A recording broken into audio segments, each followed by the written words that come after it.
Hey guys, Alex from 7th Hour Films back again with My Hero Academia. Last time on My Hero Academia, we had Lemillion, where basically Lemillion faced Overhaul, and it was a hard-fought fight, but in the end, Mirio actually lost his quirk, because he was shot by the specific bullet that has the, I guess, permanent end-all cure for quirks. And he was shot, but he kept fighting for a while, actually. He kept fighting Overhaul even without his quirk. And just at the end, when all hope seemed to have been lost and Mirio was sort of on his last leg, busting through the wall was the hero Deku. Presumably also followed by the heroes Eraserhead and Night Eye. So, yeah, this is going to be an interesting fight, isn't it? This is where I say no spoilers in the comments whatsoever, and you guys know how to get to the reaction. It's in the description and in the pinned comment. Let's go ahead and get started on this episode of My Hero Academia. Here we go.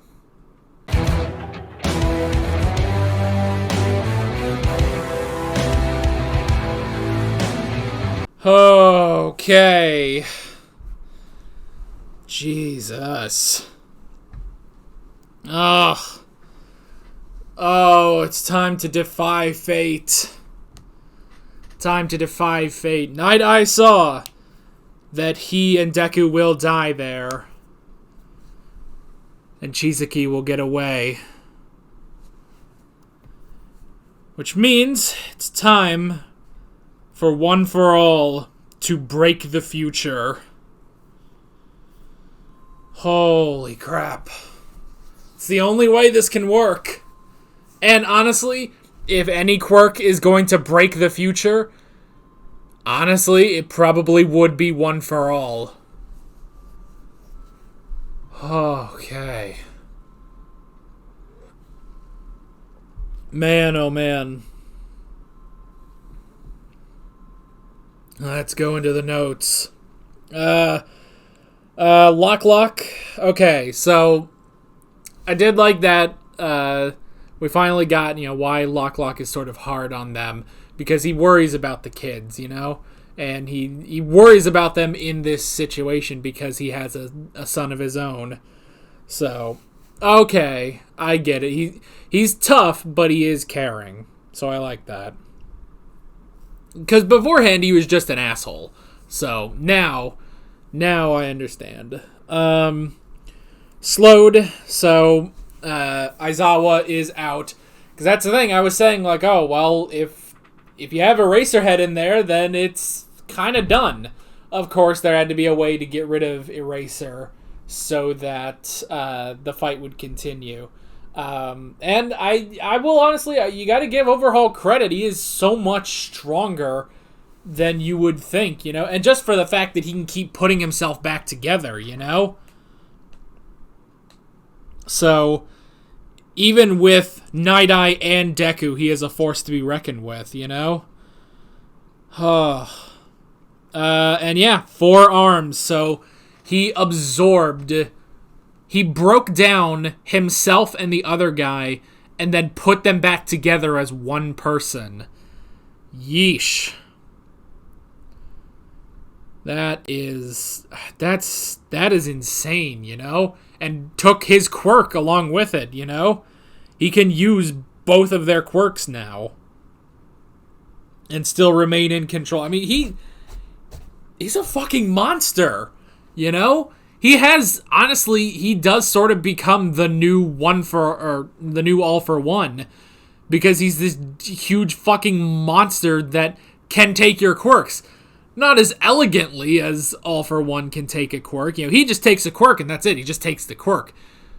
Overhaul has to take your entire body. He's just a fucking monster. And on the topic of him being a fucking monster, so we already had that Eri is not his daughter, but it's the boss's granddaughter. Okay, so that was it. So presumably then, the boss is, sick and on the bed because Overhaul put him there. Because he was getting in the way of his plan. So he basically, hospitalized the boss and took his granddaughter to enact his plan, which is crazy.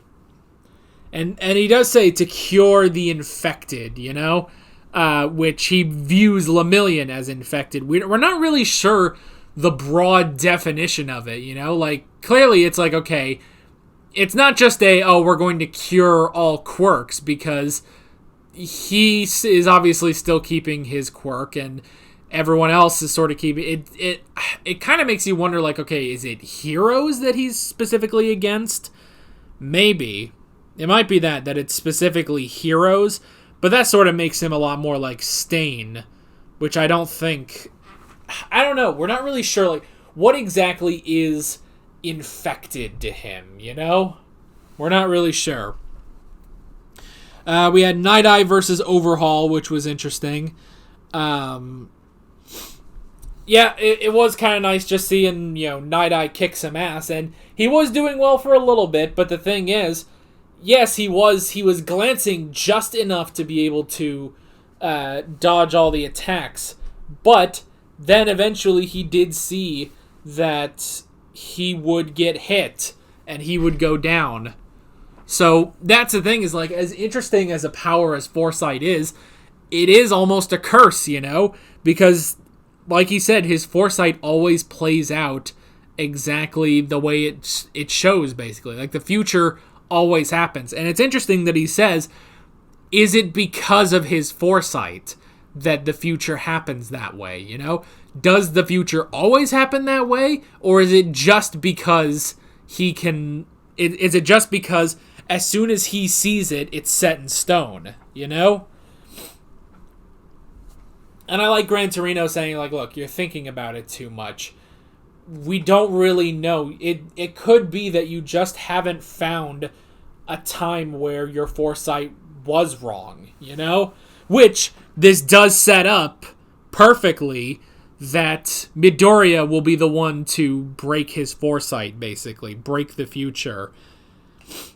Because, yeah, it's like he saw the future. Both Night Eye and Deku will die there, and Chisaki will escape.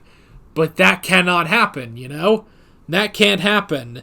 So, Midoriya is going to be the one. And you have to think, well, if Midoriya can break the future and show that the future can be changed, honestly, you would probably think Night Eye would be like, oh shit, you do deserve one for all. Clearly, Like, that could get him to change his mind about Midoriya. So, yeah. So that was really, really great. And yeah, just that whole talk of destiny, it's like, okay, is it set in stone? Which, we kind of have that, like, on Doctor Who or something, where it's like, oh, well, the future, it's not set in stone. It's like, well, yeah, actually, if you read the future, then it has to happen, basically, So yeah, that's just really interesting that it could be that his Foresight does set it in stone, but we'll have to see. And then, yeah, he got fucked up. I mean, he lost an arm and has a spike through his stomach. Like, he's pretty bad off. I would be curious if they will actually use Overhaul to fix them. I don't know. That'd be pretty tricky to do, because obviously he would have to do it kind of willingly. I mean, unless he did it under duress, but I don't know. I can't see that happening, And, I mean, there is the possibility that they use, like, the bullet on him, It's like, hey, we have 4 more cures. We could use these, Maybe. That'd be kind of weird. That seems kind of anti-heroic, So instead, let's just beat them to a bloody pulp. That's heroic. Well, yeah. Difficult time. They're in battle. You know how it goes. So yeah, like, maybe, because then if that does raise the question, with the quirk Overhaul, could you potentially, like, fix Lemillion and bring his quirk back? Possibly, I don't know. You could potentially, remake him, basically like a system restore, basically. Like, you restore him to when he had his quirk. Maybe, I don't know. 20% Midoriya is going, balls out on this. He didn't, okay, we thought like, oh, is he going to start breaking his arms again? He really can't do that too many more times, but he pushed himself up to 20%, which that is a leap. That is a leap, for throughout all of Season 2. Okay, the back half of Season 2 and a majority of Season 3, he was at 5%. Then, when he faces Kacchan, he bumps it up to 8%. And now, in the heat of battle, he bumps it up to 20%. 20%. Now, granted, he did say, my body is screaming at me right now. It's not breaking, but I am in horrific pain. So, I imagine if he pushed it any further, he would start breaking himself again. But 20%, he is pushing himself in order to win. He can't win at 8%, so he's going to have to work with 20. So, that's pretty crazy. We got the Manchester Smash! Holy crap, we haven't had a new Smash in forever. But we got one, a specific shoot style smash as well, because it works, because he used his feet. I'm actually going to do it. The Manchester Smash is when you, bam, just knock someone the fuck out. Granted, first time we used the Manchester Smash is when it doesn't work, obviously. And Chisaki did dodge it, so that sucks. But hey, we have a new Smash, the Manchester Smash. So I'm assuming then that, well, no, Manchester is a city. That's the first time we've had a city since Detroit, And the only other Smash that Deku has come up with specifically is the Delaware Smash. So it seems like he's going for smaller things, Because with Delaware, it was the flick. Manchester is now a kick, So yeah. But that is really cool. A 20% Manchester Smash. I really like that. And then Aerie. Aerie's buying into his bullcrap. It's like, oh, you're a cursed human. This is all your fault, So she's trying to think, like, okay, maybe she can save them if she goes back. Which was what she did originally, She did that originally. It does make you wonder, man, what would have happened if Midoriya and Mirio did fight at the beginning, Because that, let's face it, that was back before he had the permanent cure. So Mirio would keep having his powers, and and Midoriya was there potentially. That was out in public, so maybe other heroes could get involved too. So it does make you wonder if they had fought them there. If they had fought him there, what could he have done? Plus, he wouldn't have another person to absorb, basically. So yeah, but Aerie's thinking this is on her and she needs to go back. But that's not it. It kind of reminds me a bit of Koda with why would you risk your life for me? And it's sort of similar. Aerie thinking basically like, okay, why are they doing this? Why are they dying for me? Like, they shouldn't die for me. She's basically saying, I'm not worth dying for, Like, they need to go and live their lives and not try to save a cursed human like me. So, yeah. So, that's terrible, but Midoriya's not going to take that shit. Even if Night Eye says, we are going to die here, he's not taking that shit. Midoriya's he might start breaking some bones at this point. This might be bone-breaking time. I mean, let's face it. Chisaki is powerful, but if he could he take a 100% smash? I don't know. We would have to see. And then, here's some good news. Potentially. Backup yay, we have Ryukyu, the dragon hero, has fallen in there. Presumably then that means Hado, Uraraka, and Asui are there, so maybe they could, help Eri. And potentially, I mean, hey, if they can help fight Overhaul, that'd be great. Granted, they seem to still be working on the one big guy.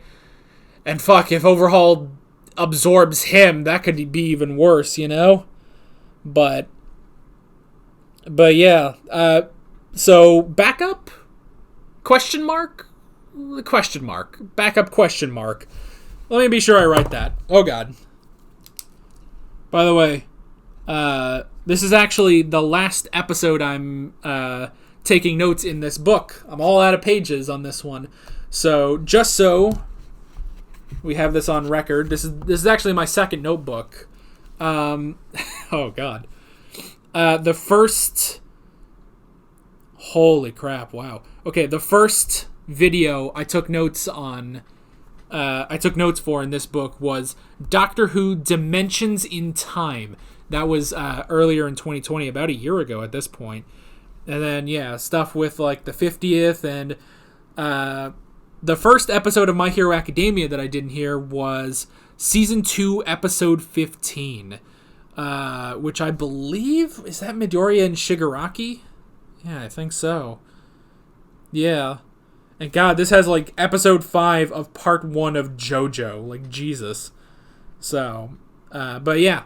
So, that is how far I've come in, that's how far I've come in this book. I just wanted to get that on record. Anyway, so backup question mark. That's the last note. Backup question mark.